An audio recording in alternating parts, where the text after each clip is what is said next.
جس کو جو کچھ بھی ملا آپ کے دروازے سے، اللہم صلی علی سیدنا و شفیعنا و حبیبنا نبینا مولانا محمد وبارک وسلم صلاۃ و سلاما علیک یا رسول اللہ۔ خاتمۃ تشتمل علی فوائد فی قاعدۃ الیقین لا یزول بالشک۔ یہ خاتمہ ہے جو تیسرا قاعدہ الیقین لا یزول بالشک کے قاعدے میں موجود فوائد پر مشتمل ہے۔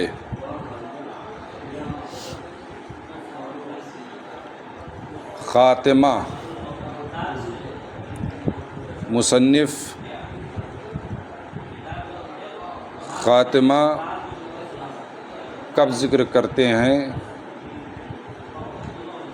کبھی تتمہ کہتے ہیں، کبھی خاتمہ کہتے ہیں، کبھی تزیل وغیرہ لفظ بھی استعمال کرتے ہیں۔ یہ اس وقت کرتے ہیں جب کسی باب سے متعلق کچھ مسائل رہ جائیں یا جن کے متعلق بتانا کچھ اہمیت ہے، کچھ اہم ہے اس میں، تو اس وقت خاتمہ سے یا تتمہ سے یا تزیل سے یا مسائل و شتہ سے تعبیر کر کے کہتے ہیں۔ تو مصنف نے یہاں خاتمہ سے تعبیر کیا ہے نا۔ تو الفائدۃ الاولی تشتمل علی مسائل، پہلا فائدہ چند مسائل پر مشتمل ہے۔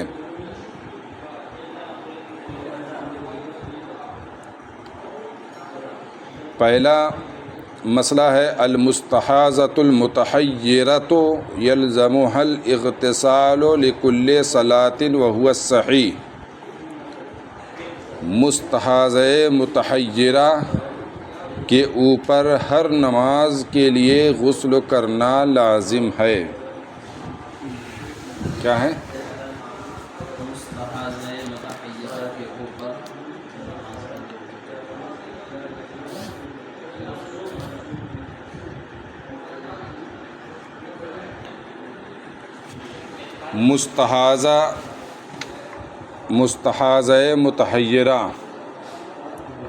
مستحاضہ متحیرہ کس کو کہتے ہیں؟ وہ عورت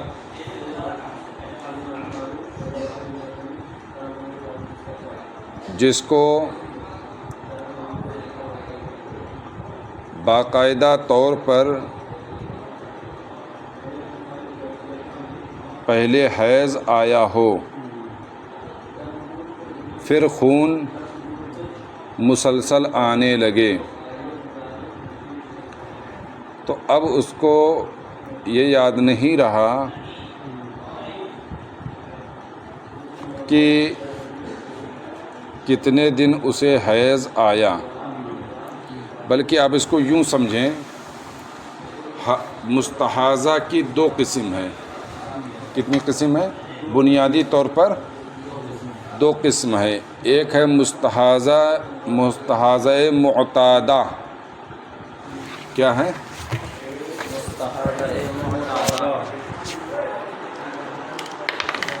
مستحاضہ معتادہ،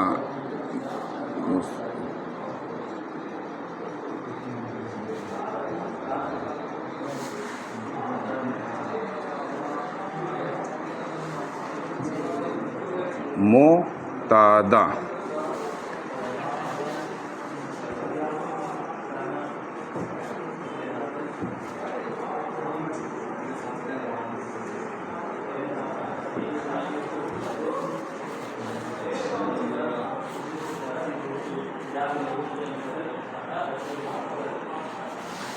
مستحاضہ معتادہ یعنی وہ عورت جسے باقاعدہ طور پر حیض آیا اور اسے اپنے حیض کے ایام اور زمانہ یاد ہو،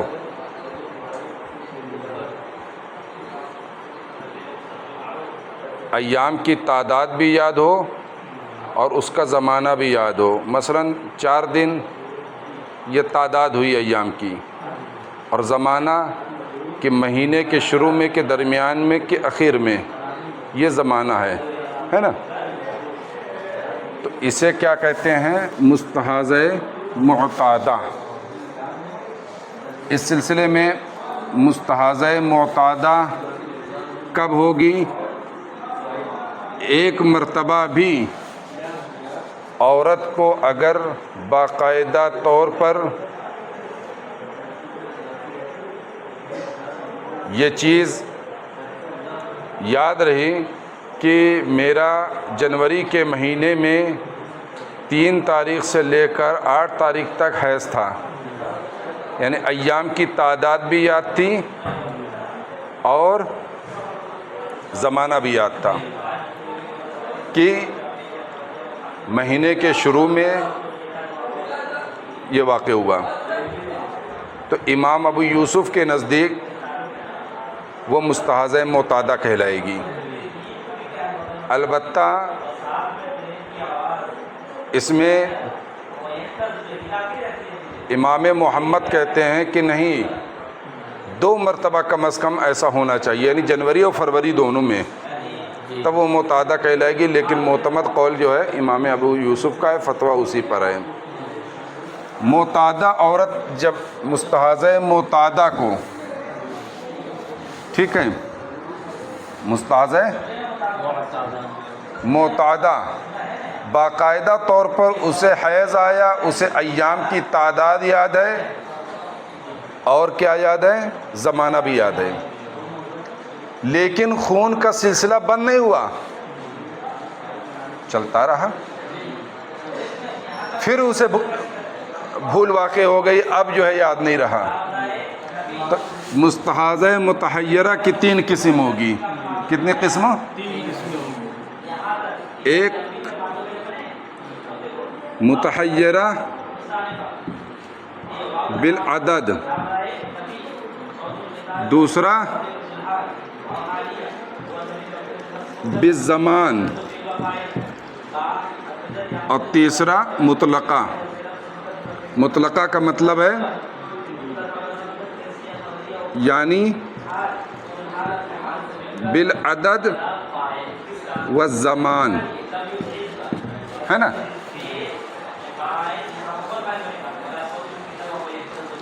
متحیرہ بالعدد کا کیا مطلب ہوا؟ اسے زمانہ تو یاد ہے، اسے زمانہ یاد ہے کہ مہینے کے شروع میں آتا ہے، لیکن وہ تعداد بھول گئی کہ 3 دن آتا تھا کہ 4 دن۔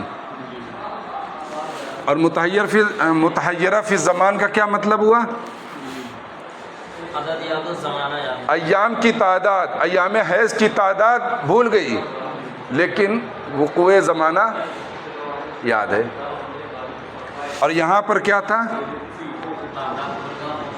یہاں تعداد بھول گئی اور وقوع زمانہ یاد ہے، اور یہاں وقوع زمانہ بھول گئی اور ایام حیض یاد ہے، اور یہاں دونوں بھول گئی، ہے نا۔ یہ بنیادی طور پر بات ہے، ٹھیک۔ اب آپ دیکھیں، اگر وہ تعداد بھول گئی ہے، وقوع یاد ہے مہینے کے شروع میں، تو ہر مہینے کا شروع یعنی شروع کے 10 دن، وہ 3 دن اس کے حیض کے شمار کیے جائیں گے۔ کس کے شمار کیے جائیں گے؟ حیض کے شمار کیے جائیں گے، ہے نا۔ کیا خیال ہے؟ کس چیز کے شمار کیے جائیں گے؟ حیض کے شمار کیے جائیں گے، لیکن دخول فی الحیض محتمل ہے کیونکہ بھولی ہے، تو اس 3 دنوں میں وہ وضو کرے گی۔ سمجھ میں آ رہا ہے نا؟ خون کا سلسلہ تو جاری ہے، ہر نماز کے لیے وضو کرے گی وہ۔ 3 دن کے بعد جو 7 دن ہیں، یہاں خروج فی الحیض محتمل ہے، تو ہر نماز کے لیے غسل کرے گی۔ سمجھ میں آ رہی بات؟ متحیرہ فی زمان ہے، وہ کیا ہے؟ وہ کوئی زمانہ ہی بھول گئی ہے، دن تو یاد ہیں اسے، یہ یاد نہیں ہے کہ مہینے کے شروع کے 10 دن تھے کہ درمیان والا دن تھا، ایام تھے کہ اخیر والے۔ تو اخیر والا ایام کے 10 دن، مگر اسے دن یاد ہے، کیا ہے؟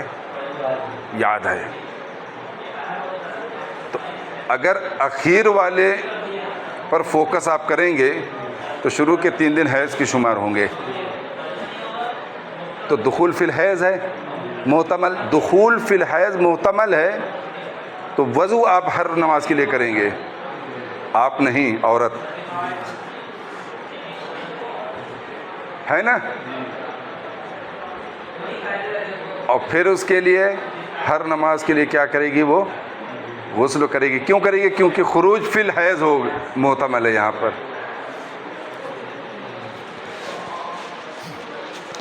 بلکہ اسے ایام یاد ہے نا، یہاں پر تو ایام یاد ہے نا، بس یہ زمانہ بھول گئی ہے۔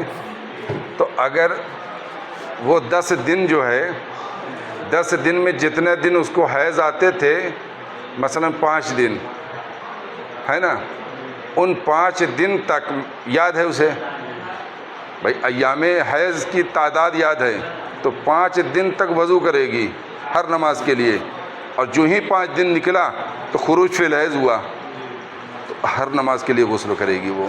یہ متحیر فی الزمان ہو گیا، ہے نا؟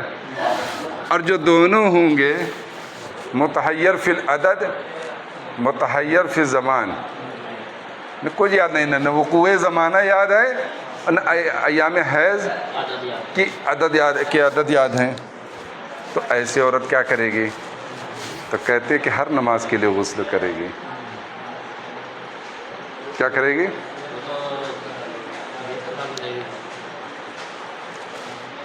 تو اس کے بارے میں تھوڑا ایک بنیادی طور پر ایک مسئلہ بیان کیا ہے فقہا نے کہ تحری کرے پہ، کیا کرے؟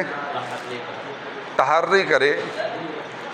اگر تحری میں یہ بات ظاہر ہوتی ہے کہ نہیں، یہ 20 دن ہمارے جو ہے طہر کے ہیں، تو 20 دن طہر کے شمار کر لیے جائیں گے، ظن غالب ہوگا تو بھی، ہے نا؟ اور بقیہ ایام کے لیے وہ ہر دن کے لیے غسل کرے گی، ہر نماز کے لیے، دن کے لیے نہیں، ہر نماز کے لیے وہ غسل کرے گی، ہے نا؟ کیونکہ دخول فی الحیض، خروج من الحیض دونوں محتمل ہیں۔ بات سمجھ میں آئی نا؟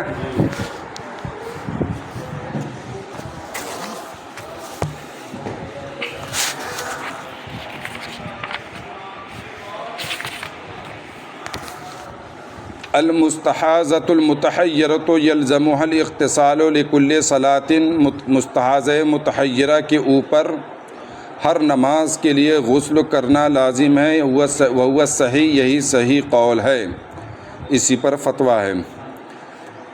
ایک ہے مستحاضہ ممیزہ، اس کو بھی بتا دینا مناسب سمجھتے ہیں، یعنی وہ عورت جو اپنے خون کے رنگ سے بتا دے کہ حیض ہے کہ استحاضہ۔ بہت سی عورتیں ہوتی ہیں، تو یہ ائمہ ثلاثہ کے نزدیک تو معتبر ہے تمیز باللون، لیکن امام اعظم ابو حنیفہ کے نزدیک تمیز باللون جو ہے معتبر نہیں ہے بلکہ عادت معتبر ہے۔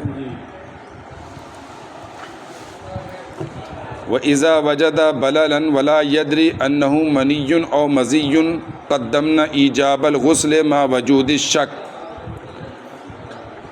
ایک مسئلہ یہ ہے کہ جب کسی نے تری دیکھا اور اسے پتہ نہ ہو کہ یہ منی ہے یا مزی، تو شک کے پائے جانے کے باوجود غسل کا ایجاب غسل کو ہم نے مقدم کیا، یعنی پہلے بیان کیا، یعنی اس کے اوپر غسل واجب ہے۔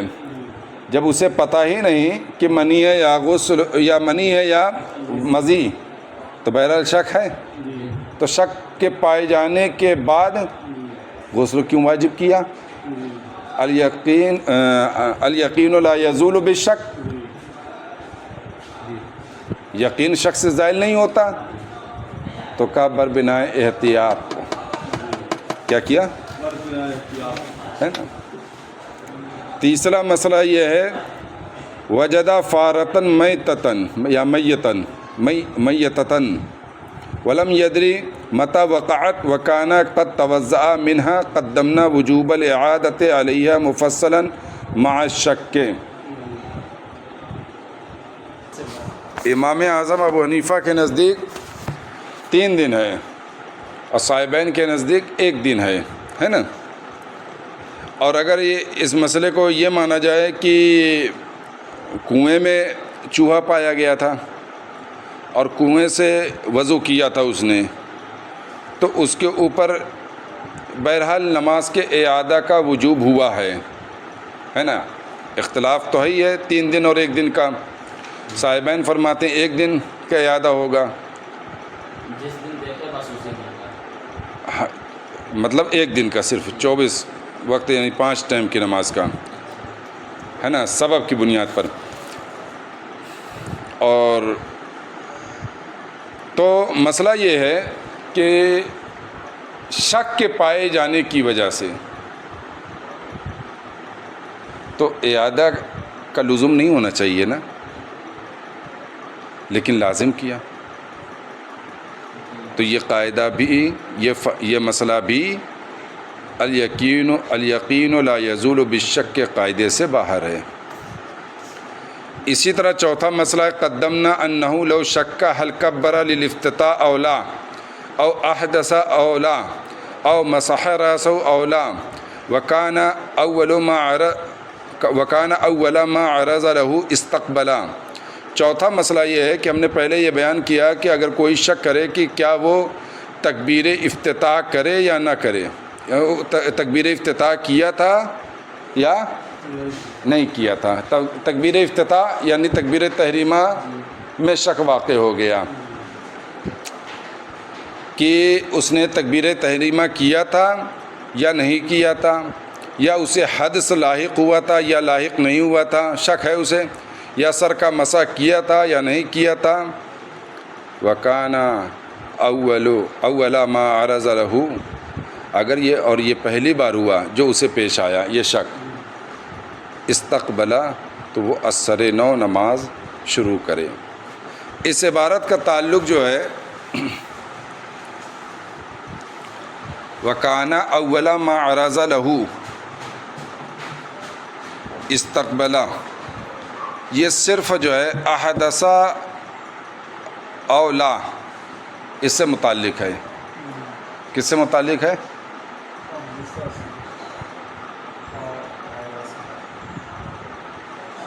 احدث اولا سے متعلق ہے کہ اگر بے وضو ہونے میں اسے حدث لاحق ہوا کہ نہیں لاحق ہوا، یہ پہلی بار اگر اسے ہوا ہے شک، تب تو وہ جائے وضو کرے، بربنائے احتیاط اس کے اوپر جو ہے حکم لگا دیا جائے گا کہ وہ بے وضو ہے نا۔ لیکن حل کبرا للافتتاح اولا یا مسح راسہ اولا، اگر اس میں اسے شک واقع ہے تو پھر ایسی صورت میں وہ اثر نو نماز نہیں شروع کرے گا، وہ اپنی نماز کو مکمل کرے گا۔ ایسے ہی ہے۔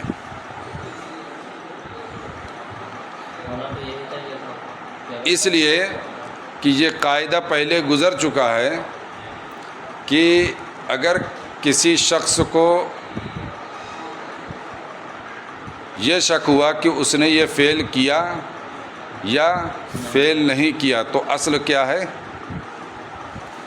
کیا۔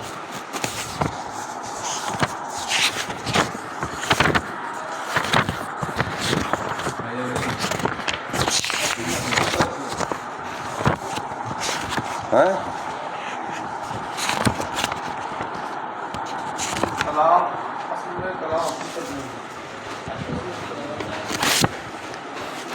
تو اس صورت میں جو ہے حدث میں تو یہ ہوا کہ جب شک لاحق ہوا تو کیا کہ نہیں وضو کیا ہے، تو بہرحال جو ہے وہ اثر نو شروع کرے گا۔ لیکن تکبیر تحریمہ کے سلسلے میں ہے شک کہ اس نے تکبیر تحریمہ کیا ہے یا نہیں کیا ہے، تو اب جو ہے اصل کیا رہے گا یہاں پر؟ اثر نو پڑھنا۔ نہیں، اثر نو کا نہیں ہے اس میں۔ یہی پڑھنا کہاں پہ اسی اشعار میں دکھاؤ؟ کہ اگر پہلی مرتبہ ہو تو وہ اثر نو پڑھے۔ دکھائیے۔ بہرحال اس میں جو استثناء ہے، جو انہوں نے کہا ہے نا کہ چند مسائل الیقین لا یزول بالشک سے مستثنیٰ ہیں، تو اس ضابطے سے جو مستثنیٰ ہیں تو اس چوتھے نمبر والے میں احدث اولا مستثنیٰ ہے، ٹھیک ہے۔ لیکن حل کبرا للافتتاح اولا یا مسح راسہ اولا، اگر یہ والا معاملہ ہے تو اس میں وہ قاعدہ جاری ہوگا کہ اگر کسی نے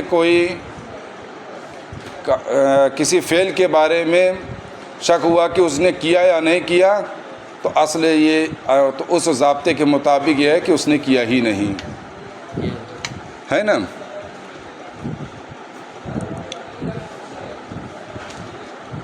تو یہ حل کبرا للافتتاح اولا او مسح راسہ اولا، ان دونوں کا تعلق استثناء سے نہیں ہوگا۔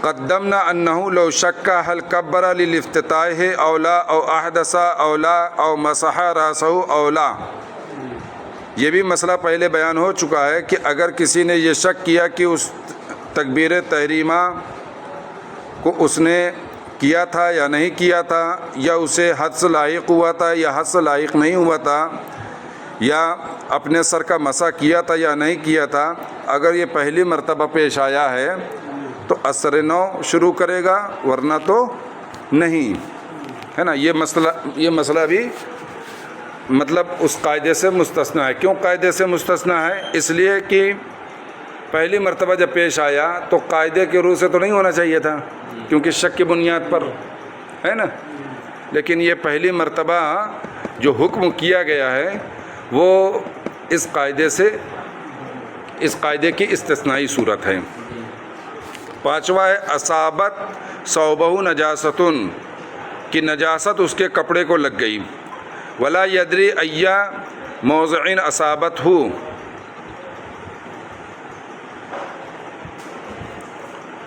ایو موضعین پڑھ لیجئے گا، ولا یدری ایو موضعین اصابت ہو، اور اسے نہیں پتہ کہ کس جگہ میں لگی، تو غسل الکل یا غسل الکل، کل کو دھوئے گا، سب دھوئے گا، علی ما قدمنا الظہیرہ، جیسا کہ ہم نے پہلے ظہیریہ کے حوالے سے بیان کیا ہے، ما فیہ من الاختلاف، اس کے ساتھ جو اس میں اختلاف ہے، وہاں پر کل ثوب کا، حالانکہ جو ہے شک کے پائے جانے کے ساتھ حکم نہیں ہونا چاہیے تھا، تو یہ بھی جو ہے اس قاعدے کی استثنائی صورت ہے۔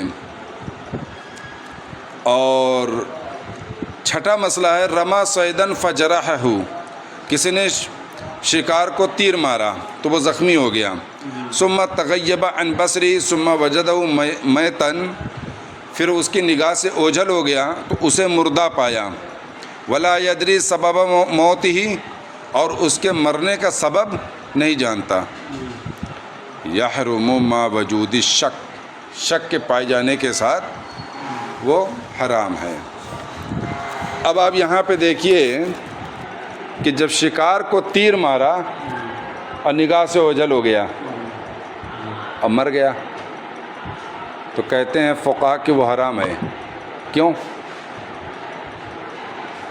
کیونکہ اس کے مرنے کی جو ہے یقین نہیں ہے کہ اسی تیر سے مرا ہے، کوئی اور سبب بھی ہو سکتا ہے نا، نگاہ سے اوجھل ہو گیا۔ لیکن شرط فی الکنز، یعنی کنز الدقائق میں یہ شرط لگائی لحرمتی، اس کی حرمت کی وجہ یہ ہے ان یقعد عن طلبہ، کہ اس کے تلاش سے وہ بیٹھ گیا ہو، تیر مارا اور وہ زخمی ہوا اور اس کی نگاہ سے اوجھل ہو گیا اور وہ اس کی تلاش سے بے نیاز ہو گیا، پھر ملا کہ ارے یہ یہاں پڑا ہے، تو یہ شرط لگائی ہے۔ اور قاضی خان نے یہ شرط لگائی ہے، وہ شرط قاضی خان، اور قاضی خان نے یہ شرط لگائی ہے ان یتوارى عن بصری، کہ اس کی نگاہ سے اوجھل ہو جائے۔ اور کنز الدقائق میں طلب سے، تلاش سے بیٹھ جائے، ہے نا۔ وَإِلَيْهِ إِلَيْهِ يُشِيرُ مَا فِي الْهِدَایَہ، اور اسی جانب اشارہ ہے جو ہدایہ میں ہے۔ والمعتمد الاول، پہلا معتمد کیا ہے؟ پہلا قول ہے، کون سا؟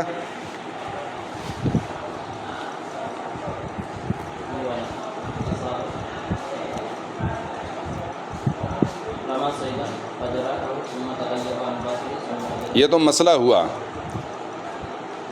اختلاف دو صورت ہوئی نا، ایک تلاش سے بیٹھ جائے اور ایک نگاہ سے اوجھل ہو جائے، تو یہ دو شرط ہوئی، تو ان دو شرطوں میں سے کون سی شرط معتمد ہے؟ والمعتمد الاول، معتمد کنز الدقائق میں موجود شرط، تلاش سے بیٹھ جائے، ہاں یہ ہے۔ اسی طرح ایک مسئلہ ہے لو اکلت الحرۃ فارۃً، اگر بلی نے جو ہے چوہا کھا لیا، قالو فقہا نے فرمایا ان شربت علی فورها الماء، اگر اس نے جو ہے فوراً پانی پیا، یتنجس، تو پانی کیا ہو جائے گا؟ نجس ہو جائے گا، کشارب الخمر، جیسے شراب پینے والا، اذا شرب الماء علی فوری، جیسے شراب پی کر فوراً جو ہے پانی پی لے تو پانی ناپاک ہو جائے گا۔ ولو مکثت ساعۃً، اور اگر تھوڑی دیر ٹھہر جائے، ثم شربت لا يتنجس عند ابی حنیفہ رحمہ اللہ، امام اعظم ابو حنیفہ کے نزدیک جو ہے پھر وہ نجس نہیں ہوگا، لاحتمال غسلها فمها بلعابها، کیونکہ یہ احتمال ہے کہ اس کا منہ جو ہے اس کے لعاب سے دھل گیا ہو۔ وعند محمد، امام محمد کے نزدیک یتنجس بناء علی اصلہ، اور امام محمد کے نزدیک اب بھی نجس ہی رہے گا، تھوڑی دیر ٹھہرنے کے بعد پیا تب بھی نجس رہے گا، اس اصل پر بنا کرتے ہوئے من انہا لا تزول الا بالمطلق، کالحکمیہ، کی نجاست مائع مطلق ہی سے زائل ہوتی ہے، جیسے کہ نجاست حکمیہ، یعنی نجاست حقیقیہ بھی مائع مطلق ہی سے زائل ہوتی ہے جیسے کہ حکمیہ۔ وہنا مسائل تحتاج الی المراجعہ، مراجعات ہے، یہاں پہ چند مسائل ہیں جو مراجعات کے محتاج